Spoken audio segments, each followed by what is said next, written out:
Monsieur, dame, Tanguy Koki.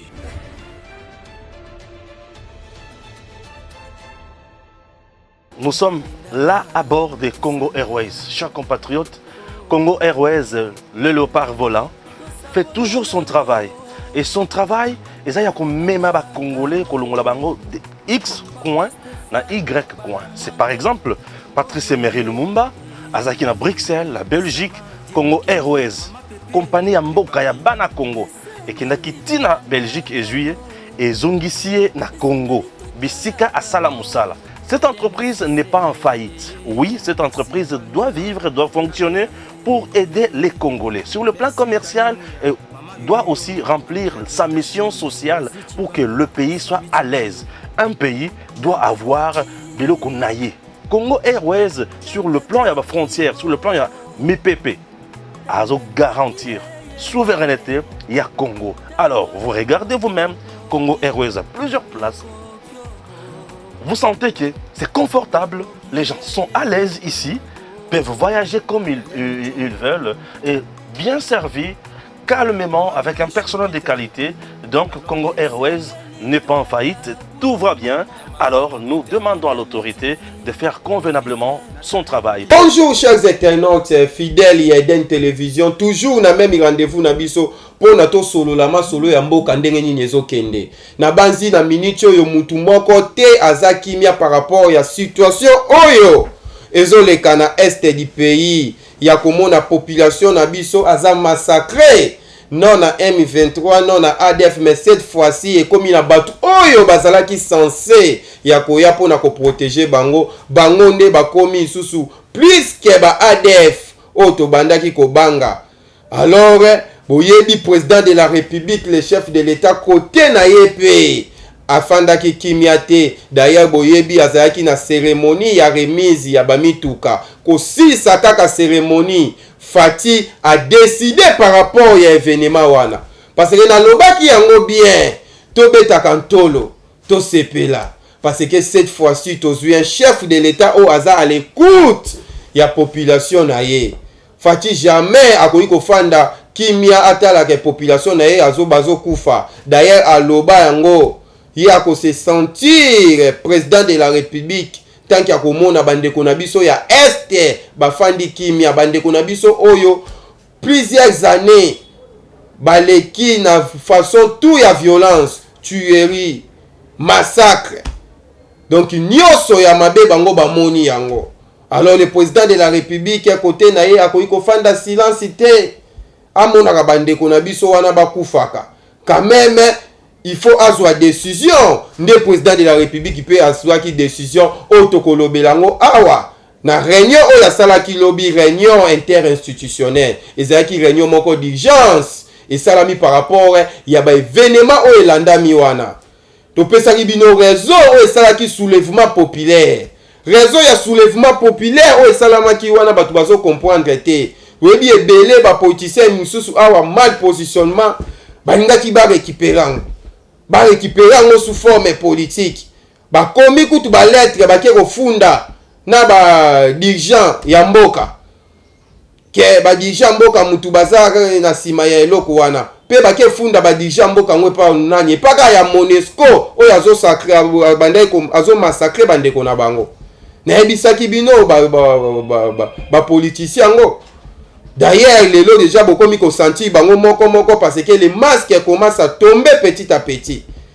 Donc ba masque komi ko longwa bango to komi ko mona. Oyo a position na eboy, o position na eboy. Position na eboy, position na eboy.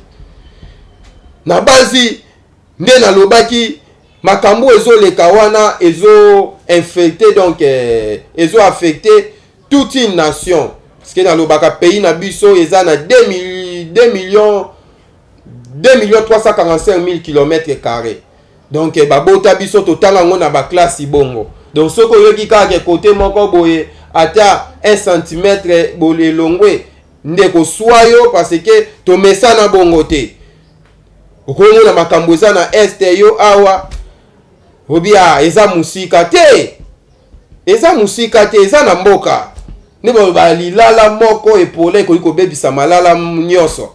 Yo mona ngo eza musika afudele pe ebanda kaka musika ti bakomaka na capitale. Alors nde balobaka il faut ko battre fer quand il est chaud. De loko wana il faut déjà ko silisa ngo.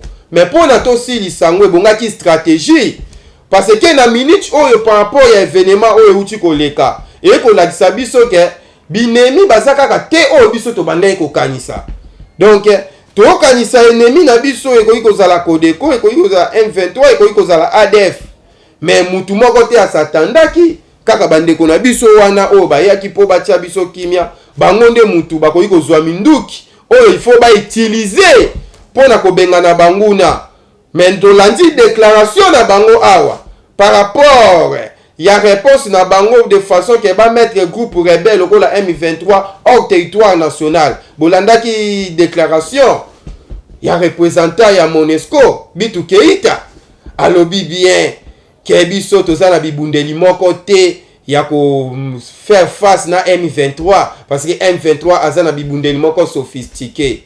Or ezalaki juste complot na ebisa bino dernièrement ezalaki complot o ba bandé déjà qu'on mettre en place complot bandé qu'on mettre en place de façon que ba appliquer carte na bango bazaka nango banda kala ya ko créer république moko Tutland. Alors ndenge nini ba ko appliquer complot wana donc il faut ba komisa groupe rebelle oyo ba pesi mission à appliquer yango ba komisa makasi sur le terrain médiatique na façon tout. Tango azoloba ke Monesco azana minduki moko te ya ko mettre ya ko faire face na M23. Est-ce que batu bayeba ke financement ya ONU États-Unis ya zwakango à 80%. Ndenge moko États-Unis azo financer l'OTAN. C'est la raison pour laquelle batu bazoloba na eloko ezoleka na est du pays za hypocrisie ya ba occidentaux à quelque sorte. Na ndenge nini soki tozolanda emo ezoleka te. D'ailleurs no bisu na landaki États-Unis abimisi isusu ba minduki na valeur ya plus de 500 millions apesi sous Ukraine. Il y a des milliards apesi sous Ukraine. Nyonso wana parce que pona bango balobi Russie a ko violer territoire ya Ukraine. Il faut ba pesa Ukraine ba bibundeli de façon que à défendre souveraineté na ye. Et ça même cas na minute oyo bozolanda eza isusu eloko kobomba te biso tomona M23 te tozomona ba pays oyo eza na sima ya M23 avant-hier awa na ebisaki bino il y a eu 52 véhicules ya armée rwandaise oyo bakitaki territoire na frontalier ya biso na bango bakoti bazongi na Rwanda. Pourquoi ba véhicule wana eyaki? C'est ça base aérienne oyo lobaka pour groupe rebelle moko te akoki ko faire face na armée loyale à moins que azala soutenir na pays moko boye eloko tozomona yango. Mais malgré M23 a soutenu na Rwanda, Monesco jamais akoki kosala la déclaration alobake M23 azana bibundeli moko oye Monesco akobunda na M23 te. Or toyebi ke na sima ya Monesco c'est les États-Unis d'Amérique. C'est-à-dire M23 aleke États-Unis d'Amérique na makasi. Wana question batu bazomituna. Ndepe ngai pe nazomituna ndepe yo ozolanda ngo zomituna. Pour dire que oyo wana ezosala wana ezalaki kati ya ba occidentaux. C'est ce qui tokie sur le plan militaire, économie, tout, toleki Rwanda. Pourquoi Rwanda zovimba? Parce que yebi kezana batu moko bazana sima na ye. Alors na kolandela batu bazana sima Rwanda baza parmi batu o na moi pe bazana biso. Na ba discours le quoi ba partenaire privilégié. C'est la raison pour laquelle le président de la République a yebisaki bango na Espagne parce que bobo sanate président tangazaki na Espagne, il y a eu des émissaires selon information il y a États-Unis d'Amérique o ba kutanaki na ekuna. Fatia zaki clair ya koyebisa bango. Il est temps bopé sa position na bino par rapport à la situation où eza na mboka na ngai. Biso na bino na 2019 to signaki accord. Malgré Trump alongwe babengango continuité de l'état, to signaki accord ya P4 où il a kisi partenariat privilégié ya paix et prospérité. Alors accord wana jusque là na où etali paix nazomona effort mon côté bozo fournir sur place pour bo aider kimia ekota na est. Après ba accord wana to signana bino ba accord ba coopération économique. Comment pays économique développer économiquement aussi longtemps na niveau sécuritaire bozo edengate. C'est la raison président bisaki ba émissaire wana ngai naza na posa ya clarification, sinon ça va changer ba partenaire. Tozo zela envoyé na bango azoya awa le 9 le 10 Anthony Blinken, secrétaire d'État américain, azoya awa poko longwa awa azokende pe na Rwanda. Tokoye bana nukoya na ye arrivé na ye pe koke na ye na Rwanda kozonga na ye soki eloko eko changer. Soki eloko eko changer te président a déterminé. Au monde eloko ebanda ekozanga biso na pays yango wana. Kozwa ye chef de l'État moko o akoyi kotelema côté ya non alobi non. Côté ya oui alobi oui. Yango moni difficulté ya ba opposant actuel baza nango.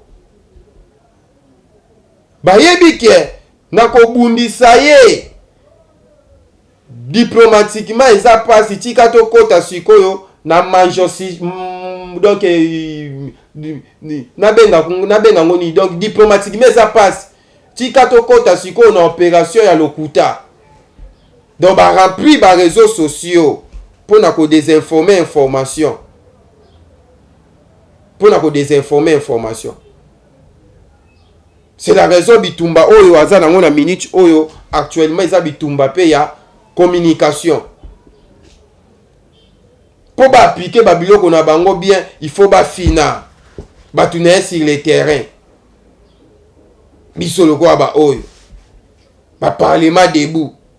Parce que biso nde to bimisaka ba plan na bango tout na poasa. Donc biso to lobaki accord bango bo fini ba parlementaire debout toza na ba chaîne. Toza ba mettre Joël Kitenge oyo na minute pa bimaki. Ba ngai pe ba kangisa ye munoko die grand azali banda. Biso toza wana to ko défendre to ko lakisa na population congolaise. Nini ya malamu, nini ya mabe. Vraiment. Alors partant na ngina lobelo ko moko bande ko na biso wana ya ba occidentaux. Il faut to kende na ba maboko mibale te. Donc to pesi na gauche to bombi droite. Donc système ya boxe.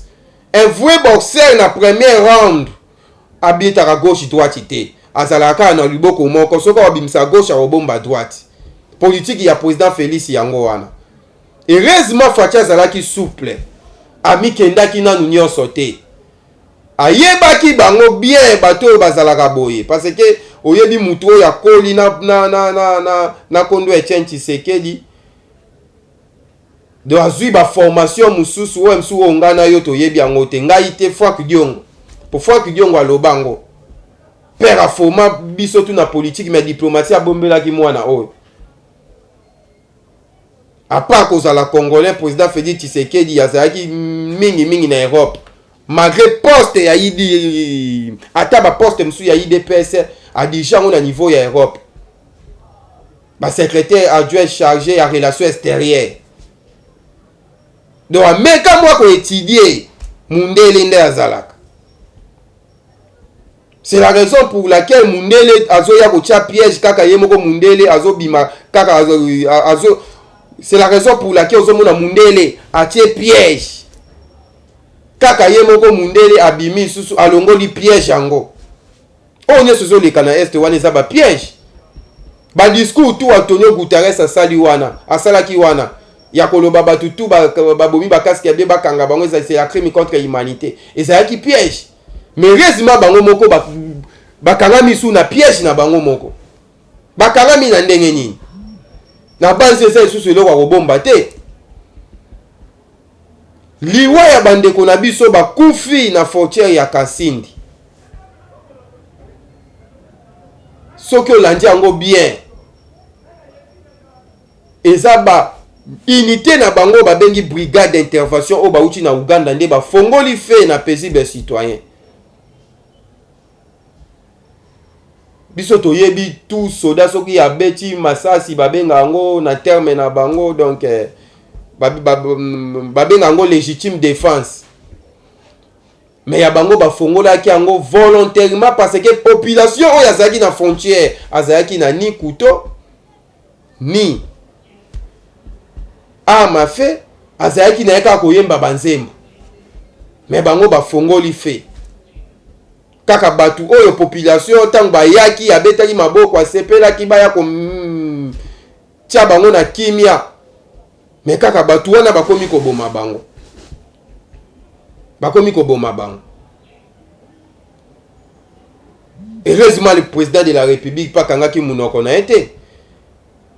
D'ailleurs lobby avant akoti sa réunion, président de la République azalaki na appel téléphonique na Antonio Guterres. Aebisi Antonio Guterres biloko mibale.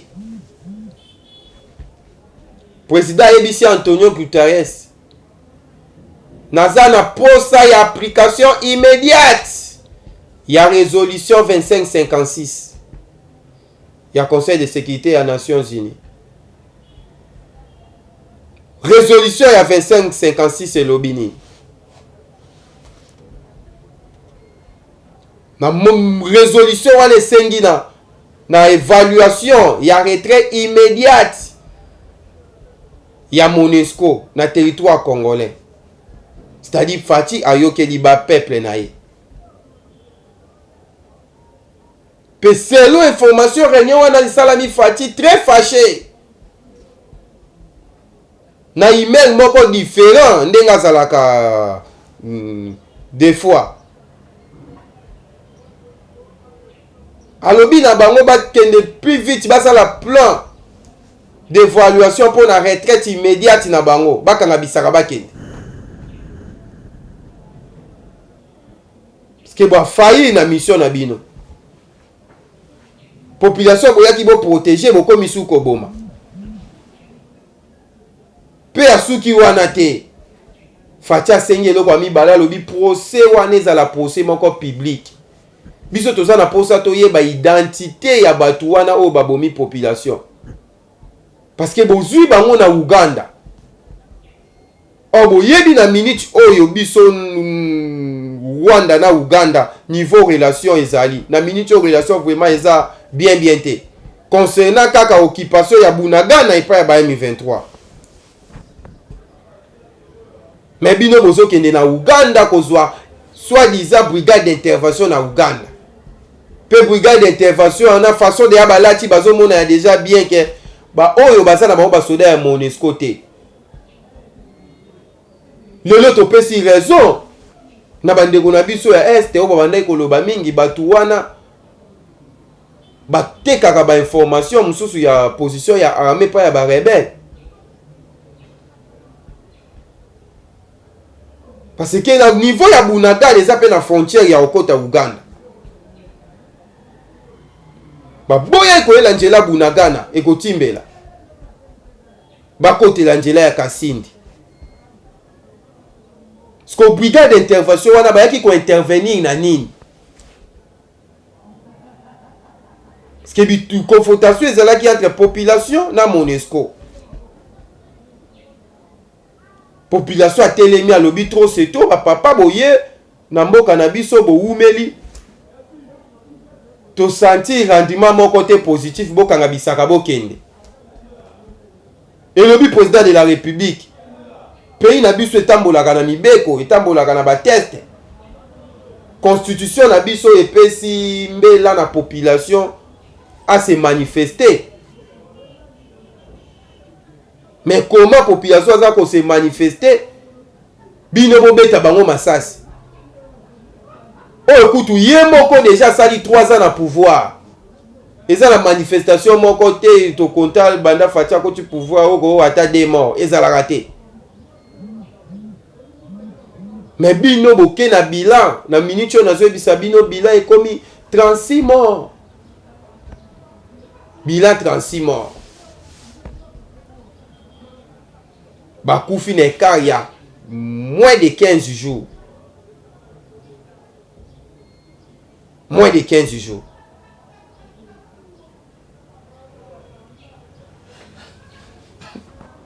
Quand on a solo président Solène Antonio Guterres, na base na août awa zoya awa.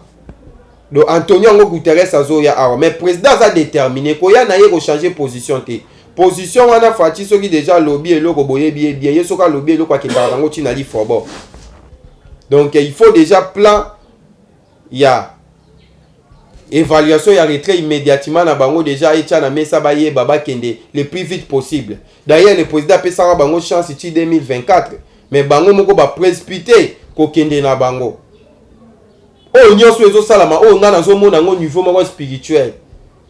Donc Zambe siko ya bimisi biso na lumière en plein jour. Bato wande ko lukana torche bando kia Congo bazaba nani. Ba bimisi biso à plein du jour to bandi ko détecter bango moko. Qui pourrait imaginer que Monusco wana ko sala makambo. Ata na bango moko ba kwanti mutu bobia kati baby bato ba rêver sko biso mission na biso. Na lobaka awa mission des Nations Unies pour les COP. Le bimi poelele. Le bimi poelele. Non mais ba ndoki tu ba kosanga na liboke. O mona ki lobite. Franck Diongo mbangwe pa ya Kabundu. Jama Kabundu ya yambi Franck Diongo. Donc ça qui déjà plan na ebisa ki bino le plan na complot o batu wana ba bande ko préparer. Sko bibi na poisa. Oto beza tangu ya miracle makambutu na bango bande ko sana kuke komo bima na poisa. Olandi déclaration à Jama Kabundu. Jama Kabundu alobi azo projeter consultation. Alors qu'il ndokuta na Kabila alors ekuta na Martin Fayulu. Oh déjà to lobaki yango bien ke bazali bo nyonso wana. Avant basa la déclaration to ebaki déjà position na bango. C'est ça ozo sala isusu makasi ya président Félix Tshisekedi. Azo eba position ya ba yini naye pe azo anticiper ko barrer la route na plan na bango ya mabe o baza nango contre mboka. Donc afandi vraiment ba senti bobi non. Ko buka beton o eza makasi il faut to tia ba force na biso nyonso. Skotomi tout na bango est-ce que force na bango nyonso na force ya 80 millions ya peuple congolais kokani. Kabila okutu azalaki na nyonso. Ane DGM tout Assemblée nationale, ba gouverneur. Fatia lobi je vais déboulonner bango ba bibi sonde toza na nyonso to déboulonner ye. Lelo basuka wapi? Bakoka ko buka beton. Abi beton eza makasi. Akesa la réconciliation na Katumbi. Kapo babuka beton. Babundi waya. Obinoko. De loko oyo ezala kilo. Dans ce cas, il faut que mutu moko ya ndaku na ye msusu akoyeba secret ya kobuka beton. Bakezwa Jama Kabundu. Bulke Jama Kabundu akoyeba secret ya kobuka beton. Onde na lobaka. Les partis DPS c'est ça parti ba msusu baya ngo na idéologie ba msusu baya pona positionnement. Azwa bomengwa kende. Bakanisaki bakozwa gain de cause moko epa ya Jama Kabundu. Oh ye moko azata na poids moko te politique. Lelo minute otozo sola na bino azana nini na parquet na parquet wana po de la cour de cassation. Oh to lobelango pe. Bakesangani bitumba na bango wana nyonso soko zolanda ba missile balistique na bango batesi ka mkonja mboka babosani te keza na batu mususu bandimi na bango bima hero andima abimi liboso ya président missile zoye apanchana na yeme Fachi azala sauvé. Que le seul président oyo aye kolongolera mwa batu kopangisa mwa batu mai ya miso. Bolandi bino moko professeur azui mujip. Professeur alobi vous avez depuis Kasavu, Mobutu, les deux Kabila. C'est la toute première fois. Nazala récompensé na Moussa Nanga ya ki professeur ya université. Donc professeur azo lo beso pesa na passe. Ezo pesa na passe. Mais c'est la toute première fois nazala récompensé. Depuis na koma professeur. Mais on est les kaka boye. Silence radio.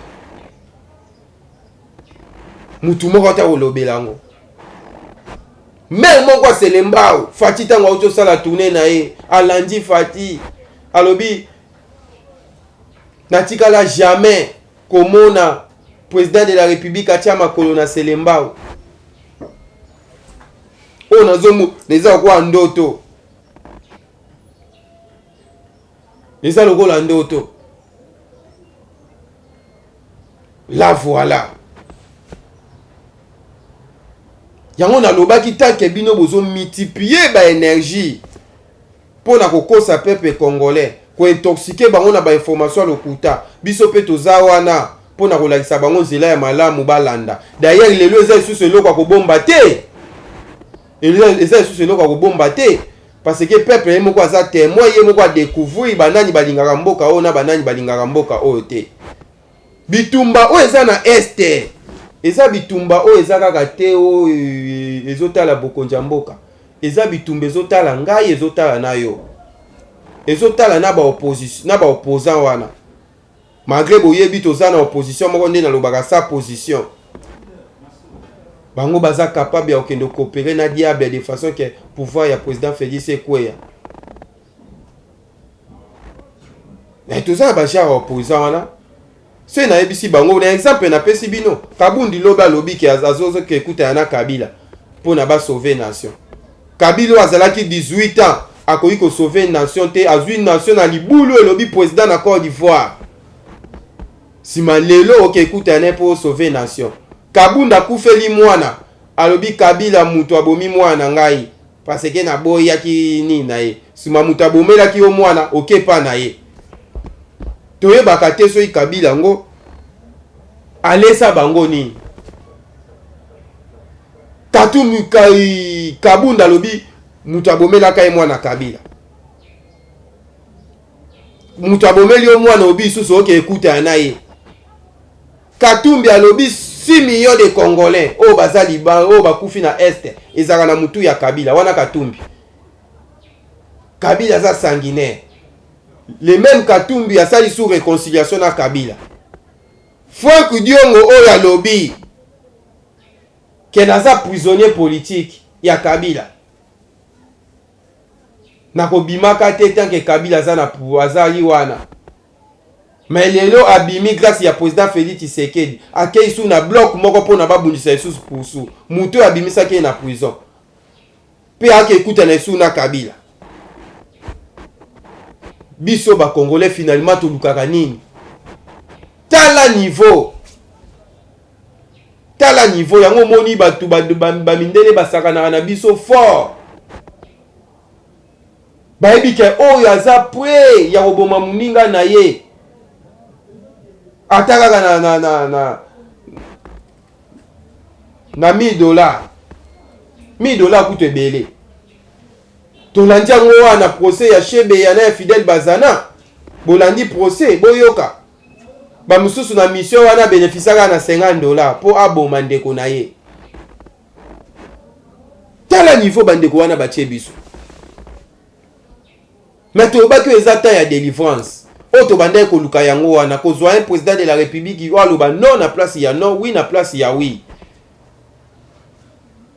Tozaki na sentiment kate ya komona pays tozaka dirigé na président de la République ou un président de la République moko bandai ko jouer na rôle na été. Lelo oyo ozomona ba entreprise wana na moni soki 3 lisusu ye awa ya remonter mituka ya ba Nigérien na ba Sud-Africain. Il faut mituna pourquoi bandaka la bayaka te baye sikoyo. parce que pays ezalaki poissoir oyo nyonso bazali nango mposa babandaki koya kotoka sa bazala inquiété.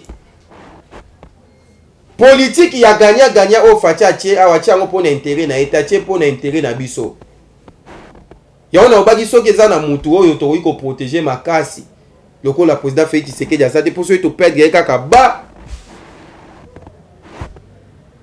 esili tozongi su na maboko ya badinosaure po badinosaure oyo baza ya kobatama bango mpe baozela kaka shiti na ye lokola baJohn Numbi bakalev lukasi libonde na bango ezali libonde la mutu atekaka cercueil ezalaka bato bakufa libondeli mpe ya bakalev na baJohn Numbi kote baza na exil eza pasi ya libondeli na bango mpe eza régime échange Faci alongwa mpe bazonga soki bazongi bakoya na boule nini vachasi nini bakoya nango wana bato bazososola te Frank Diongo azososola yango te Katumbi azososola yango te la voilà biloko mosusu il faut esalaka boye biso ezosala biso mpasi to contraire tozosepela parce que todécouvrir bandoki na moment opportun afin que tokende na baélection. Voilà. Lelo élection bilan nango ekomi nango ndepa ya population emo munda komi kokata bilan. Pe population na minute oyo nazoyebisa bino bakomi na bango kaka na question moko bango bakomi komi tuna. Pe réponse nango bazopesa kaka il fallait président Félix Tshisekedi azala wana. Comment ça fait-il un pays monene immense lokola République démocratique du Congo 2 345 000 km régime moko ebeti 18 ans metika budget na 4 milliards de dollars mais régime moko ekoti kaka boye na 3 ans budget ekoma 11 milliards donc il faut kaka président Félix Tshisekedi ayawa. Comment pays monene lokola République démocratique du Congo régime moko ekoti etiki réserve ya 800 millions de dollars na 18 ans d'année régime moko kaka ekoti sur place pas même 3 ans réserve ekomi de 4,2 milliards de dollars. Il faut kaka président Félix Tshisekedi ayawa. Comment ça fait-il pays monene lokola République démocratique du Congo donc pays immense lokola République démocratique du Congo oyo eza na biloko tout nyonso mais un fonctionnaire ya l'État azala délaissé na 18 ans na salaire moko médiocre de 70 000 francs congolais wana na niveau na ya ba enseignant mais régime moko ekoti kaka pas même 5 ans dans 3 ans ya pamba un enseignant a komi kofutama 411 000 francs congolais. Donc de 70 000 fois 411 000 francs congolais. Dans le cas il y a 3 ans.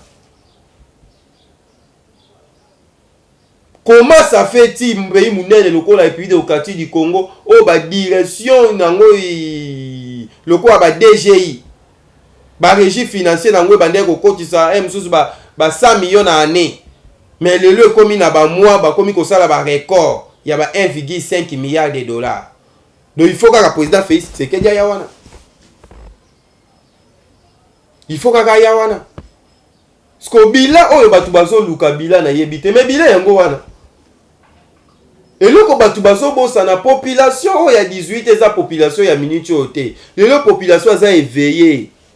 Ayebi sikoyo banani balingaki mboka na banani balingi mboka te. C'est la raison pour laquelle bandeko na biso wana bazo lenga bayebi déjà que élection a été bien salama lelo. Eza pas si to gagner ye. Soki kosenga to kende ko sala dialogue na diable de façon que to ko ya to ndima to kende sala dialogue na diable de façon que régime o ekwe ya poso to meyi ba ona élection ko simba te. C'est la raison moni bazo luka kaka dialogue. Na munoko bazo condamner M23 mais na mutema bazo loba M23 continuer babule ba okesu na politique à 1+4 pour na ba mema bango na dialogue mais ko simba te to chimbeli bino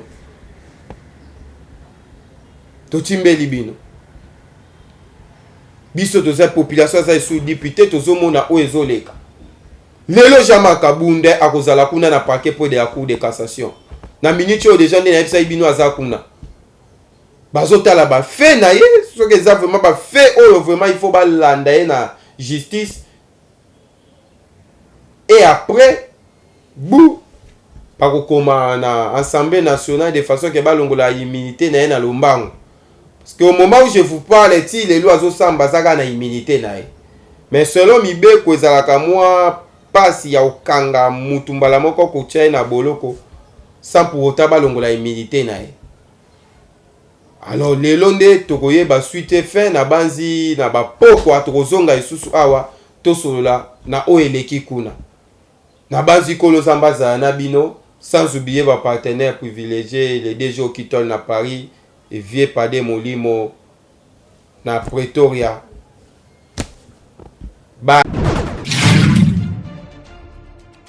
Messieurs, dames, Tanguy Koki.